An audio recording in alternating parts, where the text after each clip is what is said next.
Apocalipse 21, versículo 7, diz assim: quem vencer herdará todas estas coisas, e eu serei o seu Deus, e ele será meu filho. Amém e amém. A mensagem da volta de Jesus Cristo de Nazaré, ela é mais fielmente crida, é mais intensamente estudada e é mais amplamente anunciada, contada e esperada quando pessoas estão passando por sofrimentos em ambientes hostis e em tempos de conflitos.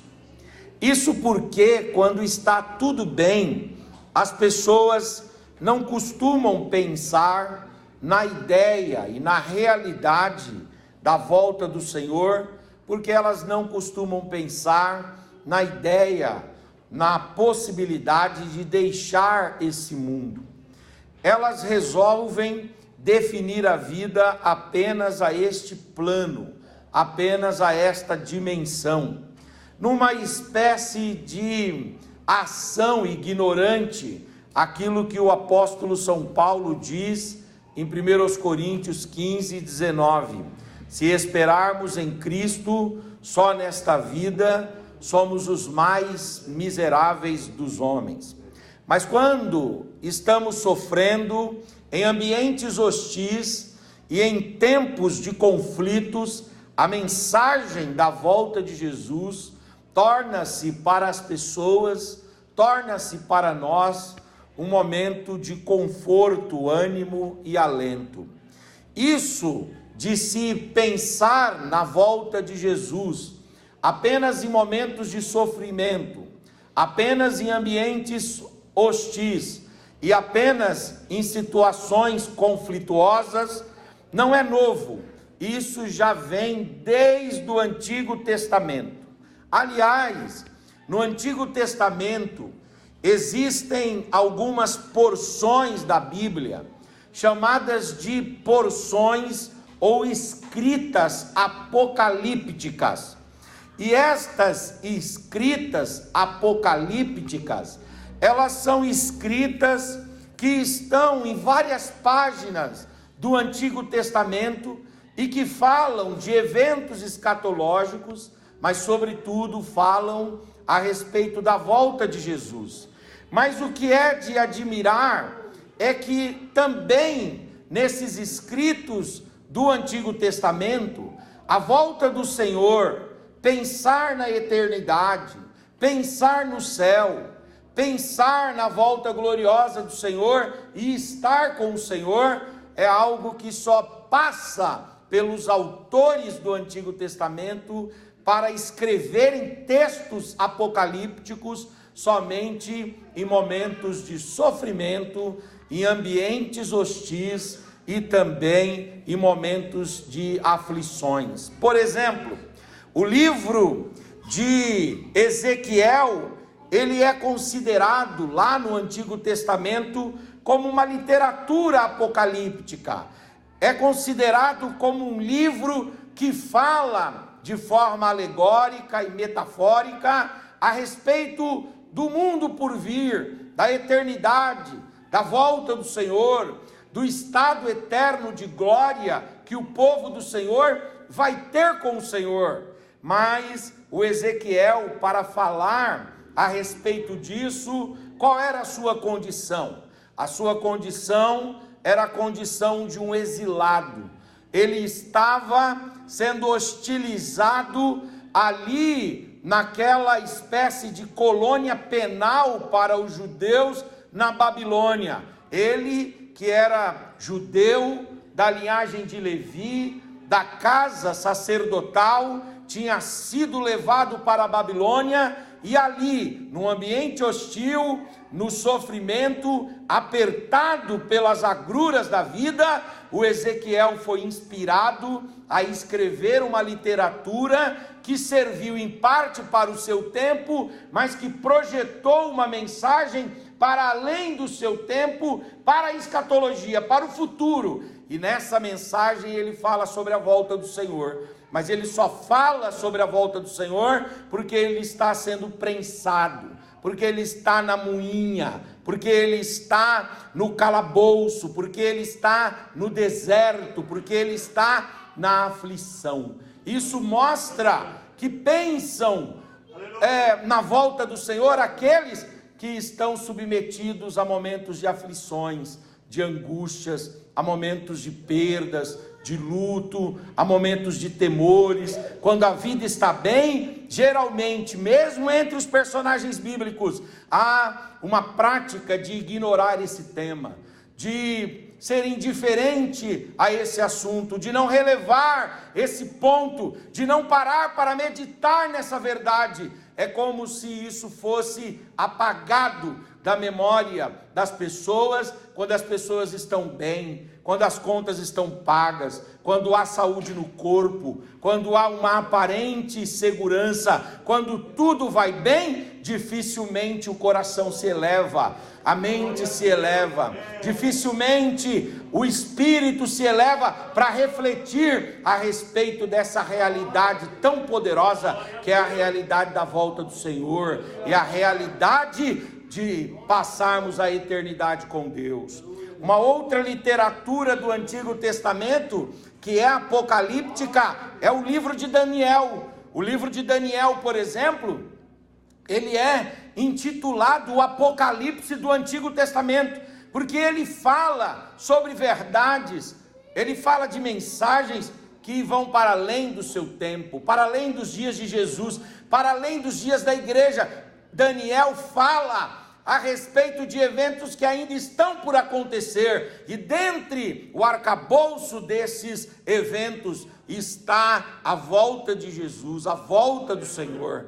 É muito interessante que o Daniel, para falar essa mensagem, para parar para pensar nisso, ele também não está numa condição mais adequada. Qual é a situação de Daniel? Daniel está preso na Babilônia, exilado, perseguido de todos os lados. Ele não pode nem orar em paz, porque já fazem lá alguma lei para persegui-lo. Ele está numa situação sem qualquer tipo de tranquilidade, de quietude. Quer dizer, é durante e é no período dessas aflições terríveis que o Daniel vai pegar a sua caneta, vai pegar o seu tinteiro e vai escrever o livro de Daniel, parando para pensar e para profetizar a respeito da vinda do Senhor.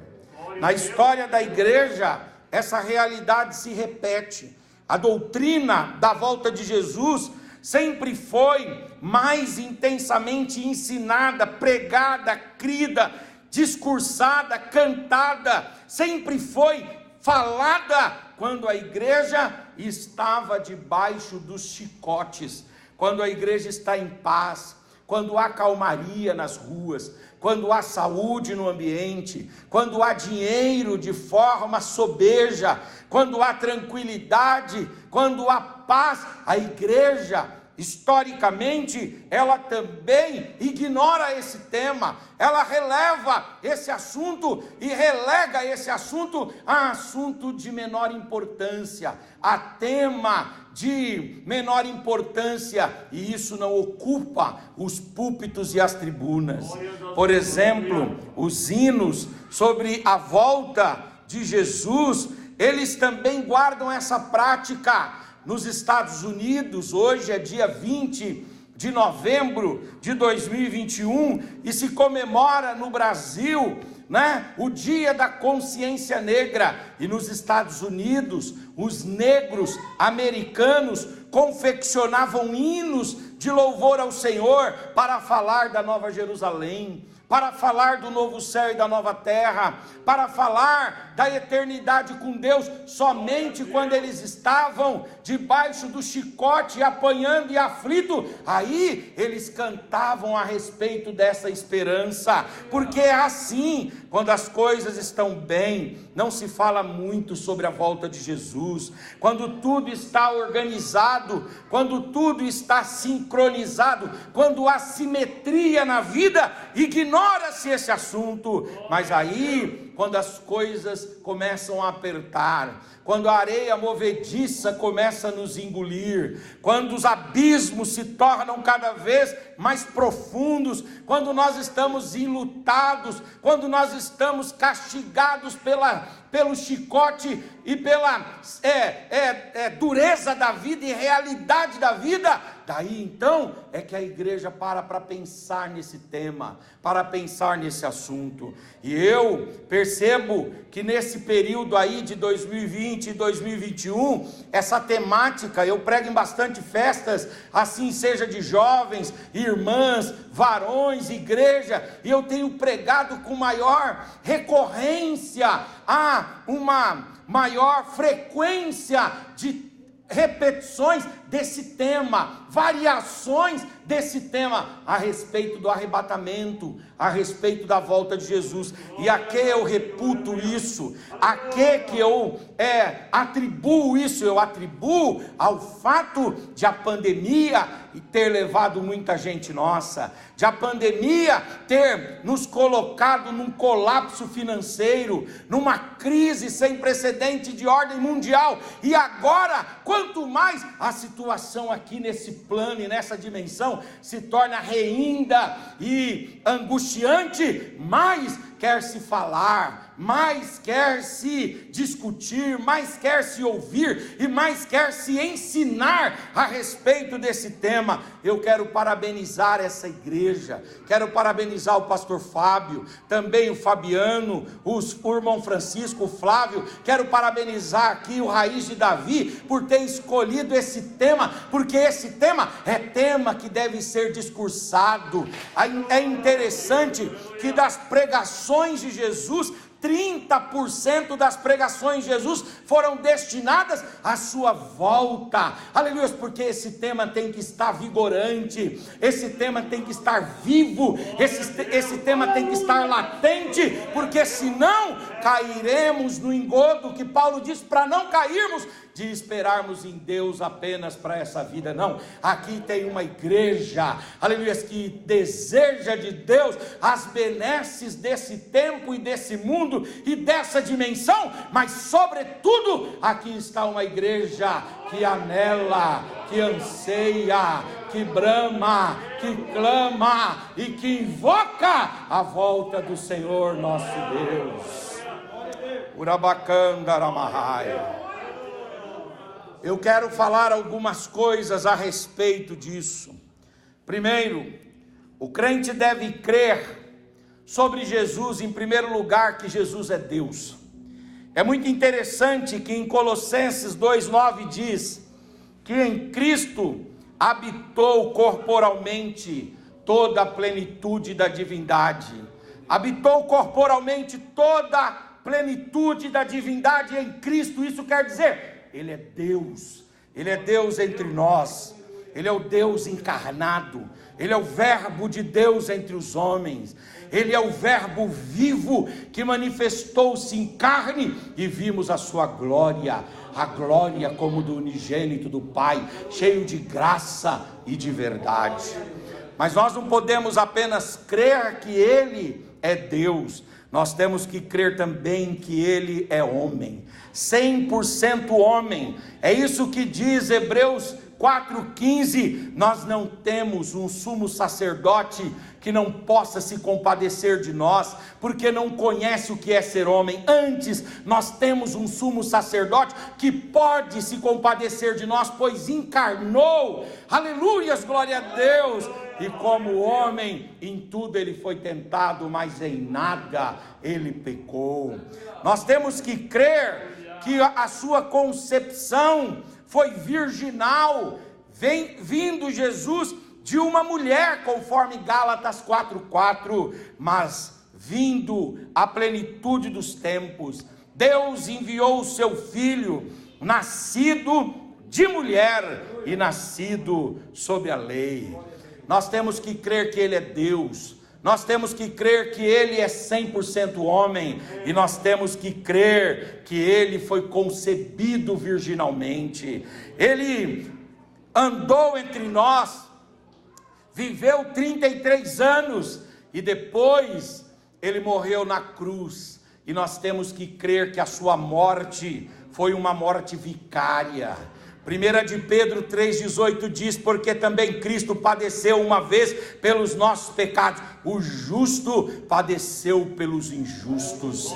Quer dizer que a morte de Jesus é uma morte substitutiva. A palavra vicário quer dizer substituto. Ele morreu no nosso lugar. A cruz era para nós, a cruz era para mim, a cruz era para você, mas o Deus encarnado, que foi concebido virginalmente, viveu entre nós e aceitou morrer em nosso lugar.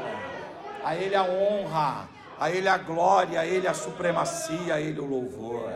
Nós devemos crer sobre Ele ainda, que Ele foi morto vicariamente, mas a sepultura não o segurou. Ele não ficou detido, restrito, Ele não ficou dominado na sepultura, não. Lá, a palavra de Deus diz em Atos 3,15, que o príncipe da vida foi morto, mas Deus o ressuscitou dentre os mortos. Aleluias, o príncipe da vida foi morto, mas Deus o ressuscitou dentre os mortos, e agora Ele está vivo. Aleluias, aleluias, aleluias. O budista serve Siddhartha Gautama, que está morto. O confucionista serve Confúcio, que está morto. O mormon serve Charles Taze Russell, aqui está morto. Mas nós não, irmãos, nós servimos a Cristo, e este ressuscitado. Levante a sua mão, por gentileza. Levante a sua face. Ele está vivo, Ele está vivo, Ele está vivo. O príncipe da vida está vivo. Lamacandaramahai. Nós precisamos crer que depois de 40 dias com os discípulos, Ele foi assunto aos céus. Lá em Atos capítulo de número 1, fala a respeito da sua ascensão. E Ele subiu aos céus, aleluias, e foi recebido na glória. O Salmo 110 diz assim: disse o Senhor ao meu Senhor: assenta-te à minha direita, até que eu coloque por estrado dos seus pés todos os seus adversários. Hebreus 1 diz assim: tendo Jesus entrado nos céus, Deus deu a Ele a ordem para se assentar do seu lado direito, e o ungiu com o óleo da alegria, de modo que Ele é o primogênito dentre os mortos. Ele é o Deus encarnado, Ele é o sumo sacerdote da nossa confissão, Ele é o sumo sacerdote segundo a ordem de Melquisedeque. Ele é o Deus todo-poderoso e glorioso, que foi assunto aos céus, aleluia. Nós temos que crer sobre Ele também, que Ele está à direita de Deus Pai, e Ele intercede por cada um de nós. 1 Timóteo 2,5 diz: porque há um só Deus, e um só mediador entre Deus e os homens, Jesus Cristo, homem, que está à direita de Deus Pai. 1 de João, capítulo de número 2, versículo de número 1, João diz: filhinhos, eu vos escrevo estas coisas para que não pequeis. Todavia, se pecardes, tendes junto a Deus um advogado, Jesus Cristo justo. Ele pleiteia a vossa causa diante de Deus, aleluias. E por fim, nós temos que crer sobre Jesus, que Ele voltará. Nós temos que crer que Ele é Deus, nós temos que crer que Ele é homem, nós temos que crer na sua concepção virginal, nós temos que crer na sua morte vicária, nós temos que crer na sua ressurreição gloriosa, nós temos que crer que Ele foi assunto aos céus, não participando, não experimentando morte de novo depois da ressurreição. Nós temos que crer que Ele está à direita de Deus Pai intercedendo por nós, mas temos que crer também nessa verdade. Que verdade, pastor Henrique? A verdade que é ignorada por muitas vezes, mas que o Espírito de Deus separou esta noite para nos trazer ao coração e à mente a verdade que Ele, o Senhor, voltará. Aleluia, Ele voltará, e quando Ele vier, Ele vai buscar a sua igreja. Lamacandaramahai, Urabacandaramahai, Ele voltará. Ele mesmo falou que voltará. Ele prometeu, em João 14, de 1 a 3, diz: não turbe o vosso coração. Credes em Deus, credes também em mim, pois na casa do meu Pai há muitas moradas. Se não fosse assim, eu vou-lhe teria dito: vou vos preparar lugar. E quando eu for e vos preparar lugar, eu virei outra vez e vos levarei para mim mesmo, para que onde eu estiver, estejais vós também. Ele voltará, Ele prometeu que Ele vai voltar. Aleluias, Ele voltará. Aleluias, isso não é conversa de pregador. Aleluias, isso não é fruto, como diz o Napoleão Falcão, da mente nervosa dos pentecostais. Não, isso não é fruto de homens que não têm capacidade intelectual para viver a realidade dessa vida sem qualquer esperança no transcendente. Não, Ele mesmo disse: eu vou preparar lugar e eu virei, eu voltarei. Aleluias, eu buscarei vocês para mim mesmo. Mas não foi apenas Ele quem disse, os anjos também disseram que Ele voltaria. Atos capítulo de número 1, versículos 9 a 11 diz: e quando dizia isto, vendo-os ele elevado às alturas, e uma nuvem o ocultou dos seus olhos, e estando com os olhos fitos no céu, quando o Senhor Jesus subia, eis que junto dele se puseram 2 homens vestidos de branco, os quais lhes disseram: homens galileus, por que estáis olhando para os céus? Esse Jesus que dentre vós foi recebido em cima no céu, ele há de vir, assim como para o céu vocês o viram ir, ele há de voltar para buscar a igreja. Ele prometeu, os anjos prometeram, os apóstolos também. O apóstolo São Paulo, em 1 Timóteo, 1 Tessalonicenses 4, 13 a 18, ele diz: eu não quero, irmãos, que vocês sejam ignorantes acerca dos que dormem, para que não vivam tristes, como os demais que não têm esperança. Porque se cremos que Jesus morreu e ressuscitou, assim também aos que em Jesus dormem, Deus os tornará a trazer com Ele.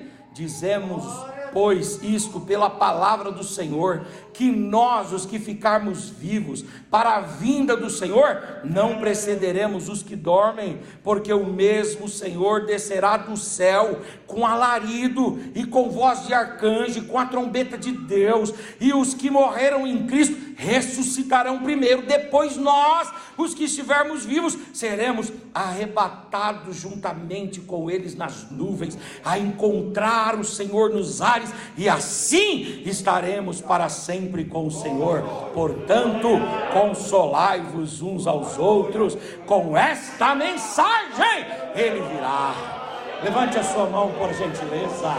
Ele virá. Levante a sua face, levante a sua voz, abra a sua boca e dê uma palavra de adoração, porque Ele virá.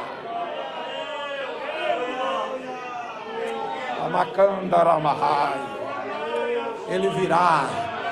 Mais um pouquinho de tempo e aquele que há de vir virá e não tardará. Ele está chegando. Aleluias, Ele virá. Já é esta última hora. Ele virá. Aleluias, glória a Deus. A sua vinda será organizada em 2 fases. A primeira fase vai ser uma fase só para a igreja, que é a chamada fase do arrebatamento. E a segunda fase é uma fase explícita para todos, todo o olho o verá. Na primeira fase ele vem só para a igreja. Paulo explica isso em 1 Tessalonicenses 4, 16, 17, quando ele diz: porque o mesmo Senhor descerá do céu com alarido e com voz de arcanjo e com trombeta de Deus, e os que morrerem em Cristo ressuscitarão primeiro. Depois nós, os que ficarmos vivos, seremos o que, irmãos? Arrebatados juntamente com eles nas nuvens, a encontrar o Senhor nos ares. Assim estaremos para sempre com o Senhor. A palavra arrebatado é a palavra rapardizo, e esta palavra quer dizer rápido, quer dizer tomar velozmente, quer dizer, irmãos, que vai ser numa partícula do segundo, num tempo assim atômico, vai ser num abrir e fechar de olhos. O Senhor Jesus chegará nas nuvens e proferirá a palavra que está em Cantares 2:10: amada minha, noiva minha, amiga minha, levanta e vem. E aqueles que morreram em Cristo ressuscitarão primeiro, e nós, os que estivermos vivos, seremos arrebatados e nos encontraremos com o Senhor nos ares. Ele virá. Levante a sua mão, levante a sua face, levante a sua voz. O seu Cristo está chegando aí. Ele vem, aleluia, arrebatar o seu povo, buscar o seu povo. Ele vem buscar a sua igreja. Lamacandaramahai, Lamacandaramahai. Se você estiver trabalhando, ele virá e ele vai chamar você e você vai subir. Se você estiver dirigindo, ele vai chamar você e você vai subir. Se você estiver na igreja, aleluia, ele vai chamar você e você vai subir. Se você estiver em casa lavando a louça e ele vier, ele vai chamar você e você vai subir. As ovelhas conhecem a voz do seu pastor. E quando o pastor Jesus, como diz lá na carta de Pedro, o supremo pastor vier, quando o supremo pastor vier, ele chamará as suas ovelhas, cada uma pelo seu nome, e você vai ouvir a voz de Jesus na sua mente, no seu coração. E quando você estiver ouvindo, você vai perceber o seu corpo corruptível se revestindo da incorruptibilidade, o seu corpo mortal se revestindo da imortalidade. Você vai ver, aleluias, tudo aquilo que é mazela desse mundo sendo deixado por você, e você está subindo ao encontro do Altíssimo. Você está subindo para as mansões celestiais. Eu trabalhava num escritório de advocacia ali em Alphaville. Aí tinha um advogado lá que sempre gostava de fazer perguntas para mim, e ali a gente trabalhava e eram alguns advogados desse lado, outros advogados desse lado, um espaço grande, como se fosse o tamanho dessa igreja aqui, o escritório, era um conceito de escritório totalmente aberto. Aí ele levantava assim e fazia uma pergunta para mim. Aí um dia ele vai e faz a pergunta, ele levantou e disse assim: Henrique, você, meu amigo, um advogado, um indivíduo que lê, um indivíduo que é extremamente lógico nas conversas aqui, você acredita mesmo nessa papagaiada de que Jesus vai vir e vai raptar a igreja? Você acredita nisso? Eu levantei lá no escritório, eu disse: eu tenho essa esperança, e eu posso estar aqui fazendo uma peça aqui, no ato de protocolar, antes que eu aperte aqui a tecla para protocolar, a peça não foi, vocês perderam o prazo e ficaram aí com prejuízo. Por quê? Porque o crente que está trabalhando com você foi arrebatado. Você está lá diante do juiz, foi arrebatado. Está na rua, foi arrebatado.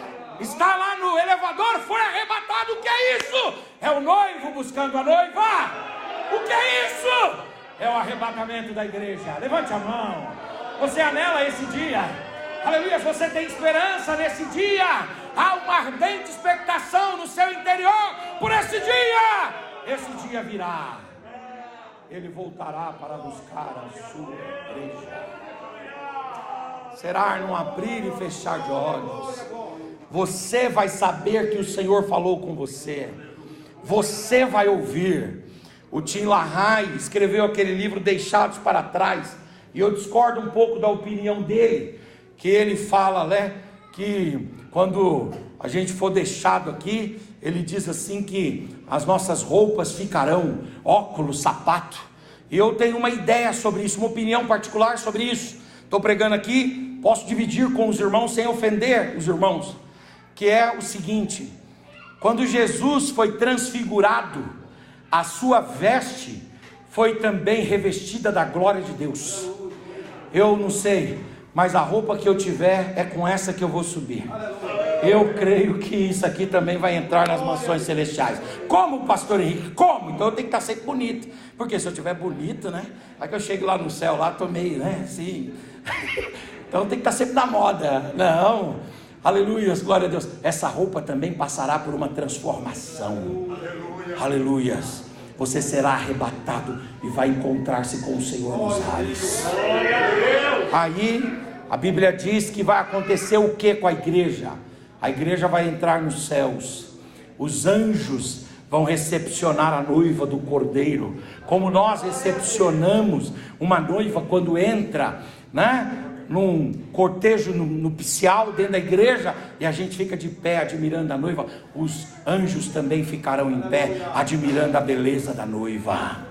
Aleluia, glória a Deus. É interessante, pastor Fábio, quando Paulo escreve lá em 1 Coríntios 8, que ele fala assim: irmãos, não levem um ao outro para o judiciário. Ele fala, não levem, porque vocês não podem permitir um ímpio julgar as causas de vocês, sendo que vocês vão julgar até anjos.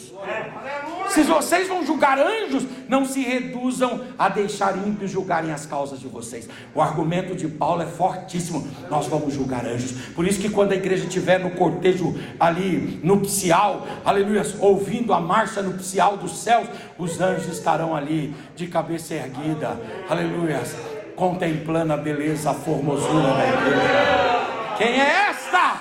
Quem é esta? Esta é aquela que esteve oculta em Deus, aleluia, mas que com a vinda do Senhor, ela foi revelada. É um mistério que esteve oculto aos olhos de todos, mas que no Pentecostes foi revelada a todos. E lá nas mansões celestiais, a igreja entrará, aleluia, num cortejo nupcial maravilhoso, sendo admirada pelos anjos. Nós seremos guiados à sala do trono. E o que é que vai acontecer naquela sala do trono? Eu sempre fiquei com medo dessa sala do trono, porque eu achava que eram os meus pecados que iam ser expostos lá. E eu dizia, meu Deus do céu, eu vou ficar muito mal com os irmãos, né? Toda a minha honra, a admiração que as pessoas têm por mim vai cair por terra, quando virem o que eu sou, quem eu sou de verdade. E aí então eu ficava com medo, até que eu entendi que na verdade nenhuma condenação há para os que estão em Cristo Jesus, e que só vai ouvir a voz aqueles que de fato e de verdade tiverem as suas vestes lavadas no sangue do Cordeiro de Deus. Então quem entrar, entrou porque está salvo, perdoado, reconciliado, resgatado, renovado, avivado, animado, aleluia. Quem está pronto, aleluia. E aí seremos colocados na sala do trono, e lá na sala do trono nós estaremos ali, um do lado do outro, esperando o quê? Aquilo que Paulo vai dizer em 1 Coríntios 3 e também em 1 Coríntios 5, quando ele fala, meus irmãos, compareceremos diante do tribunal de Cristo para recebermos galardão. Tem galardão de Deus para você, viu? Tem galardão de Deus para você. Labacandaramahai. Eis que cedo venho, e o meu galardão eu trago comigo para dar a cada um segundo as suas obras. Há galardão para você, aleluia, a recompensa para você, há uma premiação para você, há um louro de Deus para você, aleluia. Há da parte de Deus um dom, um carisma, uma misericórdia que Ele vai ainda exercer lá no tribunal de Cristo.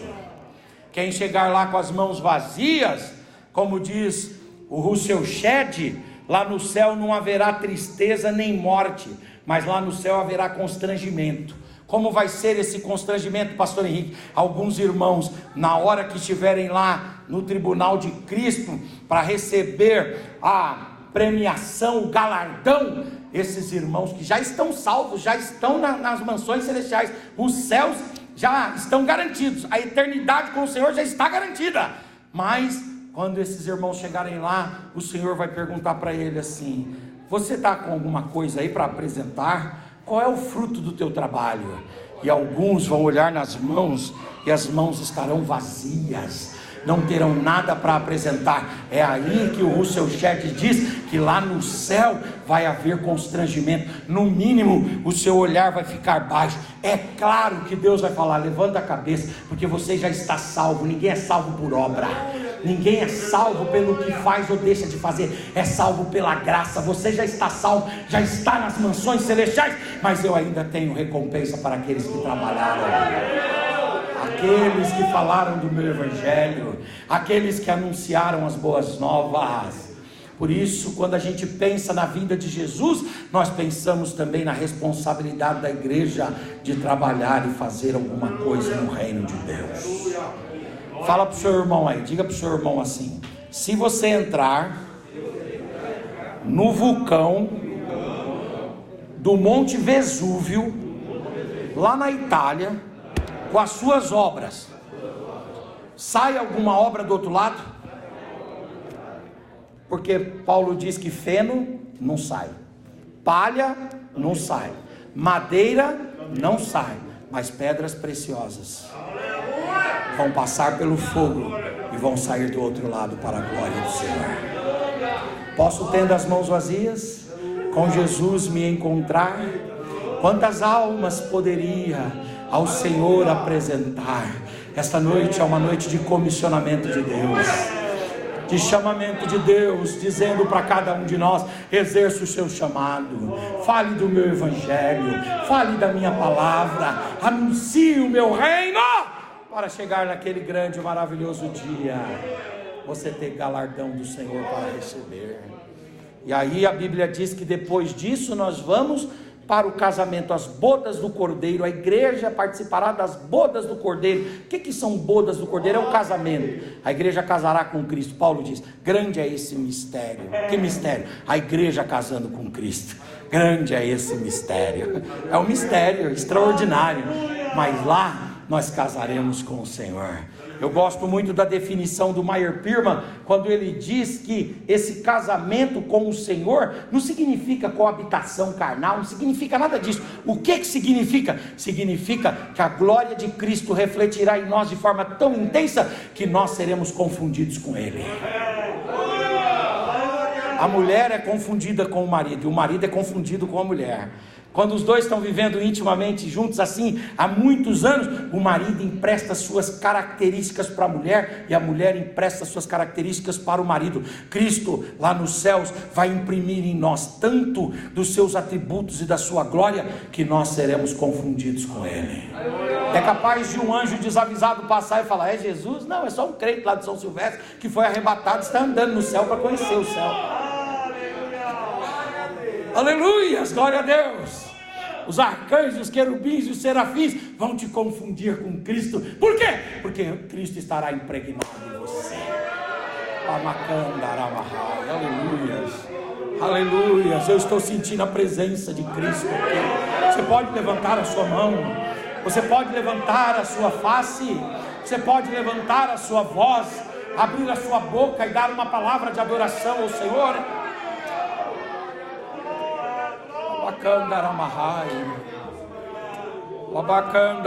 E depois das bodas do Cordeiro, a igreja participará da ceia das bodas. O que é a ceia das bodas? São os comes e bebes. Eu gosto demais. Comes e bebes nos céus. Você está dando risada, filho?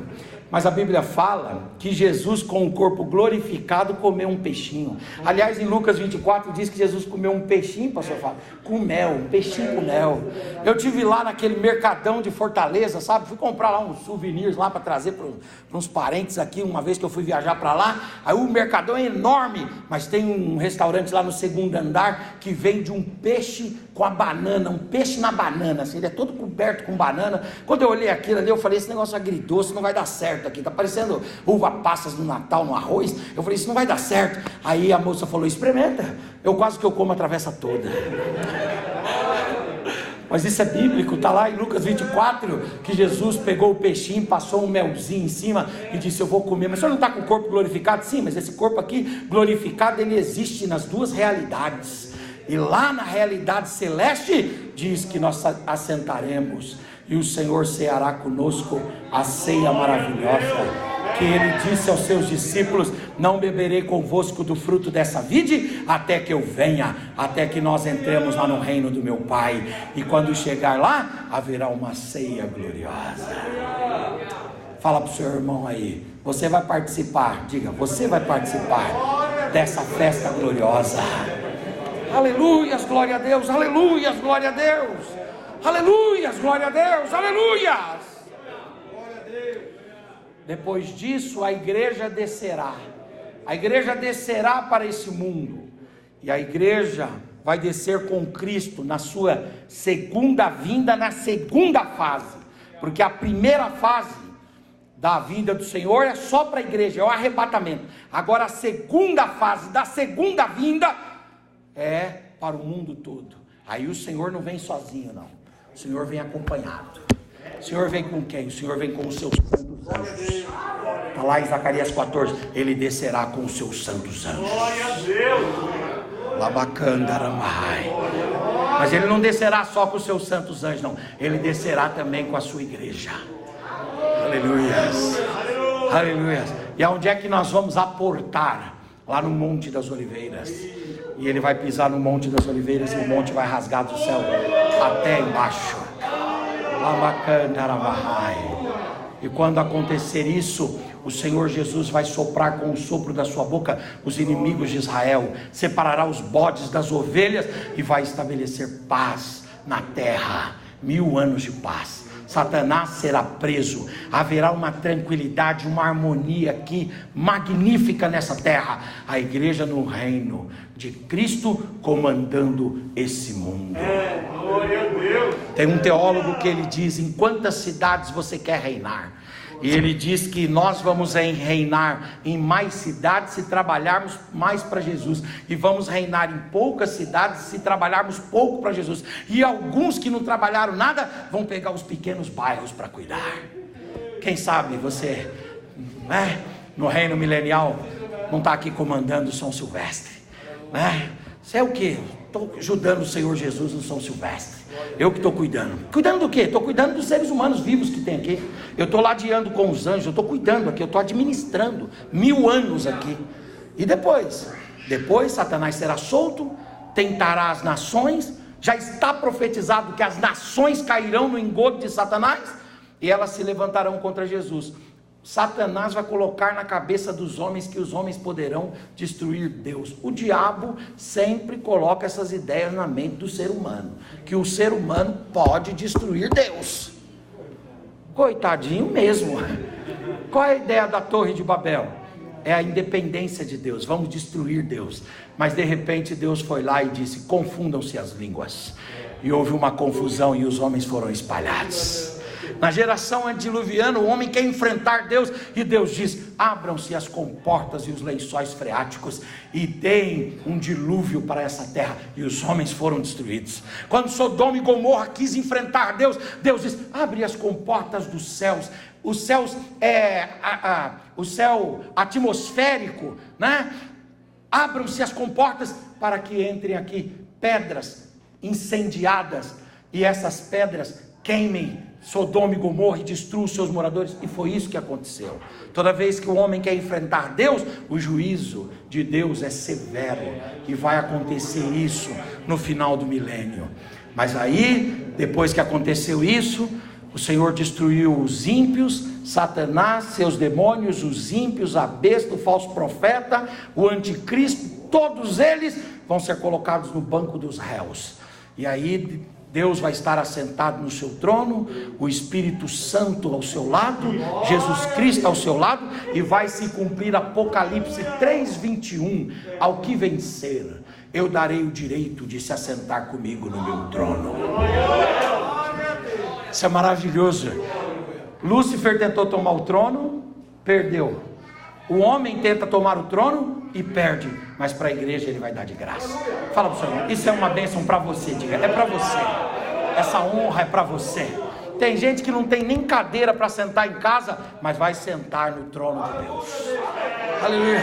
Tem igreja que os irmãos ficam em pé ou sentam no chão, mas lá nas mansões celestiais você vai sentar no trono de Deus. Aleluia. Você vai julgar anjos, e eles serão lançados no lago de fogo, e ali haverá choro, pranto e ranger de dentes por toda a eternidade. E a igreja vai ver descendo dos céus a nova Jerusalém de Deus, ataviada como uma noiva para o noivo. A nova Jerusalém descerá, a igreja será colocada na nova Jerusalém, e ali a igreja passará a sua eternidade com o Senhor.